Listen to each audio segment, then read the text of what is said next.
നമ്മൾ രാത്രി ആകാശത്ത് കാണുന്ന നക്ഷത്രങ്ങൾക്ക് ചുറ്റും ഒന്നിലധികം ഗ്രഹങ്ങളുണ്ട്. അതിൽ ഏതെങ്കിലും ഒരു ഗ്രഹത്തിൽ ജീവനുണ്ടാകുമോ? ഇല്ലെന്ന് നമുക്കെങ്ങനെ പറയാൻ കഴിയും? കാരണം നമ്മൾ ആകാശത്ത് കാണുന്ന നക്ഷത്രങ്ങളെല്ലാം മിൽക്കി വേ ഗാലക്സിയിലെ നക്ഷത്രങ്ങൾ മാത്രമാണ്. അതിൽ തന്നെ കോടിക്കണക്കിന് നക്ഷത്രങ്ങളുണ്ട്. അതുപോലെ കോടിക്കണക്കിന് ഗാലക്സികൾ ഈ പ്രപഞ്ചത്തിലുണ്ട്.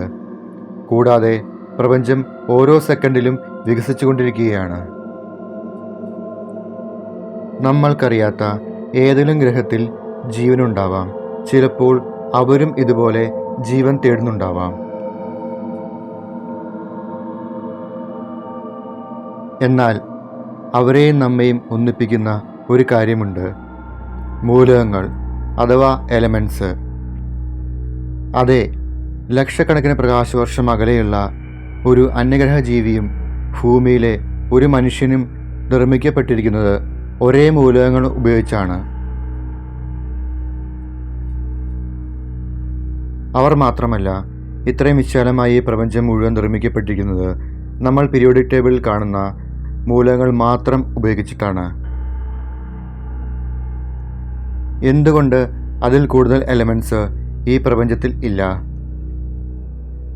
അതിനു മുമ്പ് നമ്മൾ എന്താണ് എലമെൻറ്റ്സ് അല്ലെങ്കിൽ മൂലകങ്ങൾ എന്ന് അറിയേണ്ടതുണ്ട്.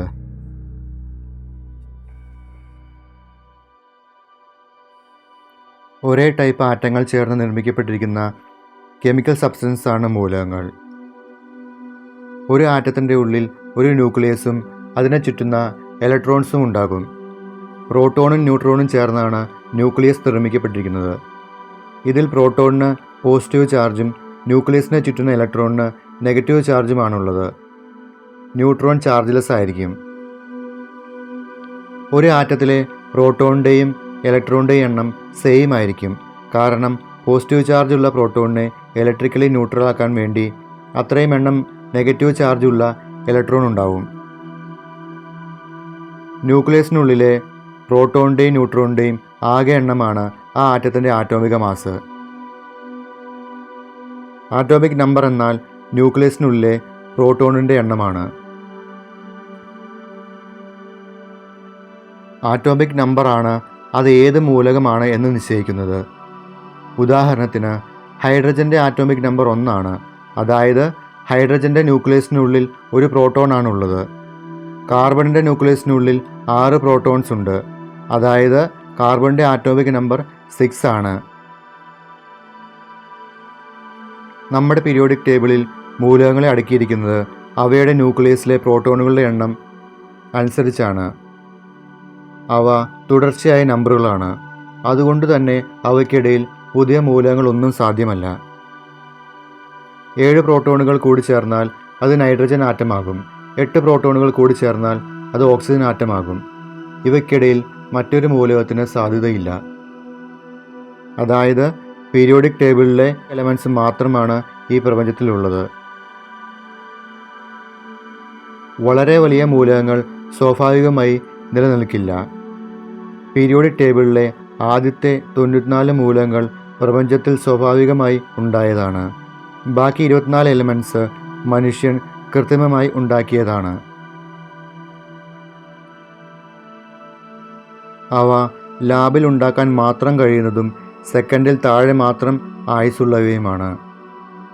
അതായത് സ്വാഭാവികമായി ഉണ്ടായ 94 മൂലകങ്ങൾ ഉപയോഗിച്ചിട്ടാണ് ഈ പ്രപഞ്ചം മുഴുവൻ നിർമ്മിക്കപ്പെട്ടിരിക്കുന്നത്.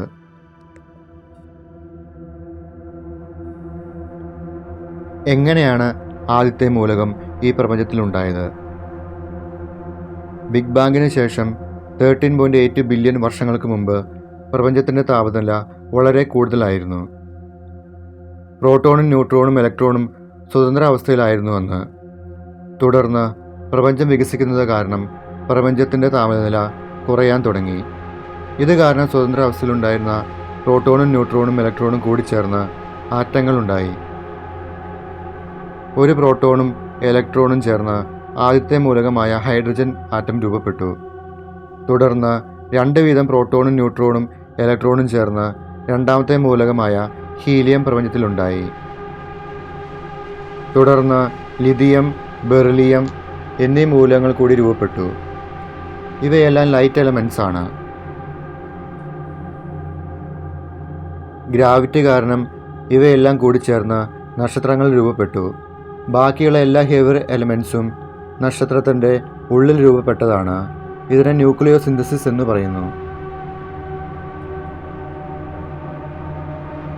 അതായത് നിങ്ങളുടെ ശരീരത്തിലുള്ള എല്ലാ മൂലകങ്ങളും ഏതെങ്കിലും ഒരു നക്ഷത്രത്തിൻ്റെ ഉള്ളിൽ രൂപപ്പെട്ടതാണ്. നക്ഷത്രങ്ങൾ ശരിക്കും ഒരു ഫാക്ടറിയാണ്. പ്രപഞ്ചത്തിൽ മൂലകങ്ങൾ നിർമ്മിക്കുന്ന ഫാക്ടറി.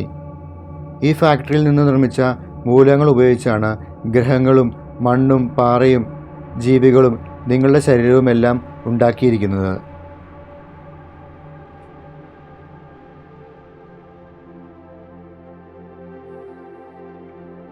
മൂലകങ്ങളുടെ സ്വഭാവം പ്രപഞ്ചത്തിൽ ഒരുപോലെ ആയിരിക്കും.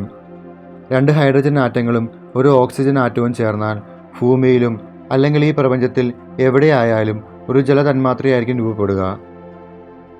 നാം കാണുന്ന ജലത്തിൻ്റെ എല്ലാ ഗുണങ്ങളും അവിടെയും കാണിക്കും. ചുരുക്കി പറഞ്ഞാൽ രസതന്ത്രവും അതിൻ്റെ നിയമങ്ങളും ഭൂമിയിലും അതുപോലെ മറ്റേതോ നക്ഷത്രത്തിലെ ഒരു ഗ്രഹത്തിലും വ്യത്യാസമായിരിക്കില്ല. മൂലകങ്ങളുടെയും തന്മാത്രകളുടെയും രസതന്ത്ര സ്വഭാവം നോക്കി സങ്കീർണമായ ജീവികളെ ഉണ്ടാക്കാൻ സാധ്യതയുള്ള രസതന്ത്രം എന്തായിരിക്കണമെന്ന് നമുക്ക് തെറ്റില്ലാതെ കണ്ടുപിടിക്കാൻ കഴിയും. ഭൂമിയിൽ ഒരിക്കലും സാധിക്കാത്ത രാസപ്രവർത്തനങ്ങൾ സമാനമായ മറ്റ് സ്ഥലങ്ങളിലും ഉണ്ടാകില്ല, അതുറപ്പാണ്. ഈ വീഡിയോ നിങ്ങൾക്ക് ഇഷ്ടപ്പെട്ടെങ്കിൽ ലൈക്ക് ചെയ്യുക, കമൻറ്റ് ചെയ്യുക, സബ്സ്ക്രൈബും ചെയ്യുക.